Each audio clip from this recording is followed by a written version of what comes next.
Hello dear student, मैं Shiv sir आपका स्वागत करता हूं हमारे यूट्यूब चैनल ग्राउंड टीच में। आज हम छत्तीसगढ़ माध्यमिक शिक्षा मंडल रायपुर माह अक्टूबर असाइनमेंट नंबर 3 कक्षा 10वीं विषय विज्ञान को कम्प्लीटली सॉल्व करेंगे। आपने अभी तक हमारे चैनल को यदि सब्सक्राइब नहीं किया तो जल्द से सब्सक्राइब कर दीजिए और बेल आइकन को दबा दीजिए। साथ ही 10th एवं 12th के बच्चों को वीडियो जरूर शेयर करना कि इस चैनल में दोनों क्लास के वीडियो अपलोड किए जाते हैं, असाइनमेंट सॉल्व कराए जाते हैं। चलिए आगे बढ़ते हैं और क्वेश्चन को सॉल्व करते हैं। तो प्रश्न 1 क्या दिया गया है? प्रश्न 1 है, निम्नलिखित को संक्षेप में लिखिए। पहला है आपका अयस्क, फिर खनिज, उसके बाद धातुमल और लास्ट क्या है चौथा गालक। ये एक एक नंबर का क्वेश्चन है, तो चलो चारों को कम्प्लीटली हम लोग एक एक को सॉल्व करते हैं। तो ये आपका डिफिनेशन हो जाएगा, छोटा छोटा एक नंबर का आप लिख लेंगे। सबसे पहले अयस्क क्या होता है? अयस्क ऐसे खनिज जिनमें धातु की मात्रा अधिक और अशुद्धियाँ कम होती हैं तथा जिनमें धातु का निष्कर्षण कम खर्च में और सुविधाजनक तरीके से किया जा सकता है, अयस्क कहलाते हैं। जबकि खनिज क्या होते हैं? खनिज भूपर पट्टी में प्राकृतिक रूप से पाए जाने वाले ठोस अकार्बनिक पदार्थ जिनका रासायनिक संगठन निश्चित होता है और इनके भौतिक गुणों का अनुमान लगाया जा सकता है, खनिज कहलाते हैं। अब दोनों में डिफरेंस देखेंगे तो केवल इतना का डिफरेंस है कि अयस्क में क्या होता है, अशुद्धियों की मात्रा कम होती है जिसके कारण उन्हें हम कम खर्चे में शुद्ध कर सकते हैं। बस डिफरेंस इतना की होती है। आगे बढ़ते हैं थर्ड नंबर। तो थर्ड है आपका धातुमल। धातुमल क्या है? गालक अयस्क में उपस्थित अगलनीय अशुद्धियों को गलनीय पदार्थ में बदल देते हैं, जिसे धातुमल कहते हैं। जैसे calcium oxide plus silica oxide की क्रिया कराने पे कैल्शियम SiO धातुमल बनता है, ठीक है, O3 बनता है, यह हो जाएगा आपका धातुमल। फिर क्या है गालक? गालक धातु कर्म के संदर्भ में गालक का प्रद्रव्य या फ्लक्स वह पदार्थ है जो रासायनिक सफाई के लिए, प्रवाह को सुगम बनाने के लिए या शोधन के लिए प्रयुक्त किया जाता है, यह होता है आपका गालक। इस प्रकार का आपका क्वेश्चन 1 कंप्लीट होता है। अब हम लोग प्रश्न 2 देखते हैं। तो प्रश्न 2 क्या पूछा गया है कि हेमेटाइट से लोहे के निष्कर्ष को निम्नलिखित पदों के आधार पर समझाइए। तो ये कौन कौन से पद पे समझाना है देखते हैं। 3 पद दिया गया है। पहला अयस्क का सांद्रण दिया गया है, सेकेंड है ऑक्साइड का धातु में अपचयन और थर्ड है वात्याभट्टी। तो सबसे पहले अयस्क का सांद्रण देखते हैं। अयस्क को खदानों से प्राप्त करने के पश्चात उसे कूटकर महीन चूर्ण में बदला जाता है। गुरुत्व पृथक्करण विधि द्वारा इसका सांद्रण किया जाता है, ठीक है। तो यह हो जाएगा आपका अयस्क का सांद्रण। सेकेंड नंबर ऑक्साइड क्या था? ऑक्साइड का धातु में अपचयन देखें तो ऑक्साइड का धातु में अपचयन हम लोग देख लेते हैं, है ना। चलिए आगे बढ़ते हैं। तो ये है ऑक्साइड का धातु में अपचयन 400 डिग्री सेल्सियस से 900 डिग्री सेल्सियस ताप के बीच कोक ऑक्सीजन से अभिक्रिया कर कार्बन मोनोऑक्साइड गैस बनाती है।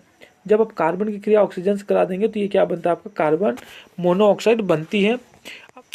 आगे कार्बन मोनोऑक्साइड लोहे के ऑक्साइड को आयरन में अपचयित कर देता है, ठीक है। तो ये हो जाएगा आयरन ऑक्साइड, ठीक है, या लोहे के ऑक्साइड प्लस कार्बन मोनोऑक्साइड, इन दोनों की क्रिया करा देंगे तो आयरन धातु में अपचयित कर देता है। अब हम तीसरा वात्याभट्टी का नामांकित चित्र बनाते हैं। तो चलिए यहाँ से आप वीडियो को रोक लीजिए और वात्याभट्टी का चित्र बनाइए। बस थोड़ा सा आगे बढ़ाते हैं, पूरा कंप्लीट देख लेते हैं कितना बड़ा है ये। बस इतना आपका कंप्लीट हो जाएगा वात्याभट्टी का चित्र। यहाँ पे रोक करके वीडियो शॉर्ट ले लीजिए या फिर ऊपर से ऐसा रोक करके वीडियो शॉर्ट ले लीजिए। चलिए आगे बढ़ते हैं। ये आपका नामांकित वात्याभट्टी का चित्र हो जाएगा। अब और आगे बढ़ते हैं तो प्रश्न क्रमांक 3 आता है हमारा। प्रश्न 3 क्या है? धातु और अधातु में कोई 4 अंतर आपको लिखने हैं, ठीक है। तो चलिए धातु और अधातु में कोई 4 अंतर लिखते हैं। कौन कौन से अंतर हैं ये आपका आंसर हो जाएगा। पहला, धातु अघात वर्ध एवं तन्य होती है जबकि अधातु अघात अवर्ध्य एवं तन्य नहीं होती है, ठीक है। मतलब इनको धातुओं को पीटा जा सकता है, चादर की तरह फैलाया जा सकता है और तार की तरह लंबे किए जा सकते हैं, जबकि अधातुओं को ऐसा नहीं किया जा सकता क्योंकि वो भंगुर होते हैं, पीटने पे वो टूट जाते हैं। दूसरे, धातुएं चमकदार होती हैं जबकि अधातुएं चमकदार नहीं होती हैं। एक आयोडीन है जो चमकदार होता है, वह अपवाद है, ठीक। अब तीसरा हम लोग अंतर देखते हैं। धातुओं के गलनांक एवं क्वथनांक उच्च होते हैं जबकि अधातुओं के गलनांक एवं क्वथनांक निम्न होते हैं। उच्च होने का मतलब है कि अधिक ताप पे धातु गलेंगे और अधिक ताप पे धातु उबलेंगे। चलिए आगे देखते हैं चौथा अंतर। तो धातुएं उष्मा एवं विद्युत की सुचालक होती हैं, अपवाद है सीसा, जबकि अधातुएं उष्मा एवं विद्युत के सुचालक नहीं होते, कुचालक होते हैं, अपवाद है आपका ग्रेफाइट। तो इस प्रकार से आपके 4 अंतर हो जाएंगे। आगे बढ़ेंगे प्रश्न क्रमांक 4 की ओर। तो प्रश्न क्रमांक 4 क्या पूछा है कि जब दो समतल दर्पण एक दूसरे के समकोण पर स्थित हों तो उसके सम्मुख रखी किसी वस्तु के बनने वाले प्रतिबिंबों की संख्या चित्र सहित बनाइए। ठीक है, तो चलिए आगे बढ़ते हैं। सबसे पहले आप एक डायग्राम बना लेंगे। ठीक है, आराम से एकदम अच्छे से डायग्राम बनाएंगे। देखिए यहाँ पे आपको दो दर्पण दिखेगा, सेम सेम। दर्पण फर्स्ट है और दर्पण सेकेंड। दर्पण सेकेंड किधर गया? टॉप में है, छुप गया। चलिए ठीक है, कट गया है। मैं आपको दिखा देता हूँ।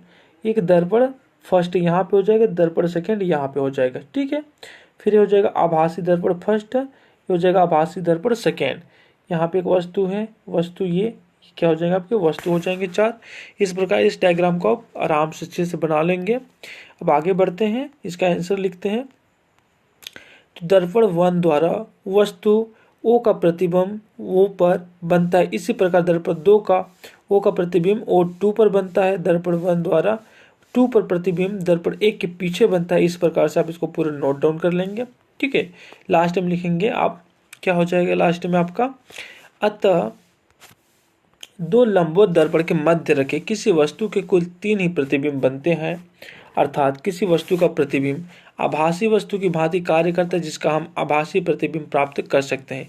यदि दोनों दर्पण के बीच का कोण 90 डिग्री है तो 360/θ minus 1 equal to 4 minus 1 equal to total कितने हो जाएंगे आपके?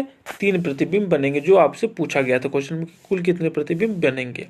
ठीक, तो ये प्रश्न 4 का उत्तर कंप्लीट हो जाता है। अब प्रश्न 5 की ओर हम बनते हैं। तो प्रश्न 5 है आपका अ नंबर। या अ और ब दो क्वेश्चन पूछा गया। अ है आपका कि स्नेल का नियम लिखिए। क्या है स्नेल का नियम?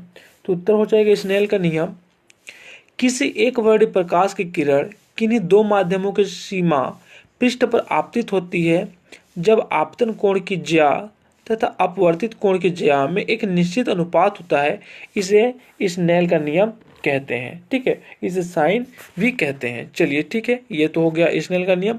अब ब की ओर बढ़ते हैं। तो ब में पूछा गया है कि एक मछली तालाब की सतह से 75 सेंटीमीटर गहराई पर प्रतीत होती है, तो सतह से उसकी वास्तविक गहराई कितनी होगी? ऐसा प्रतीत होता है यदि 75 सेंटीमीटर, तो वास्तविक गहराई क्या है वही आपको बताना है।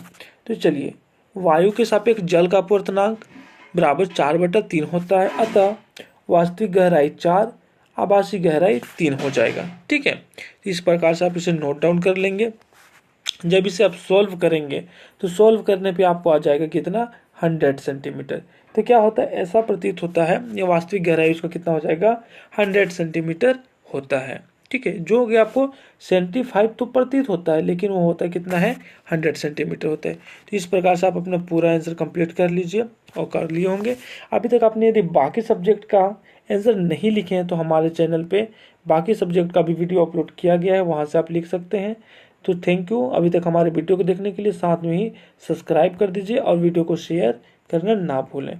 चलिए ठीक है, मिलते हैं नेक्स्ट वीडियो में। जय हिंद।